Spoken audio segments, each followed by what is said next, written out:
இந்தியால பொதுவா இறந்தவங்களை ஒண்ணு புதைப்பாங்க அப்படி இல்லைன்னா எரிப்பாங்க. இது ரெண்டுமே இல்லாம கழுகுக்கு இரையா கொடுக்கிற ஒரு மதத்தை பத்தி கேள்விப்பட்டிருக்கீங்களா?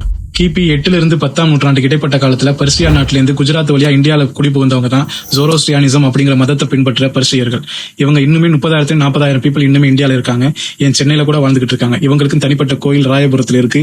நம்மளெல்லாம் உள்ள அனுமதிக்க மாட்டாங்க. இவங்க நீர், மண், தீ இது மூணுமே புனிதமா கருதுறதுனால இறந்த பின்னாடி இதுல தன்னோட உடம்ப போடும்போது அசுத்தமாயிரும் அப்படிங்கிறதுக்காக இதுல அவங்க பயன்படுத்த மாட்டாங்க. அதுக்கு பதிலா டவர் ஆஃப் பீஸ் அப்படிங்கிற ஒரு இடத்துல கொண்டு போய் வச்சிருவாங்க. அந்த இடத்துல சுத்திக்கிட்டு இருக்க பிணந்தினி கழுகுகள் அந்த உடம்ப சாப்பிட்டுட்டு மீதி உள்ள எலும்பு மட்டும் போடும். அந்த எலும்பை கொண்டு போய் அந்த பில்டிங்க்கு நடுவுல உள்ள ஒரு குழியில போட்டுருவாங்க. இதை அவங்க தாக்குமா அப்படிங்கிற மாதிரி சொல்றாங்க. இது இந்த மதத்தை சார்ந்தவங்க தான் ரத்தன் டாடா அண்ட் இந்திரா காந்தியோட கணவர் ஃபிரோஸ் கான். இப்ப எல்லாருமே அதை ஃபாலோ பண்றது கிடையாது. குஜராத்ல இன்னுமே சில பேர் ஃபாலோ பண்றதா சொல்றாங்க.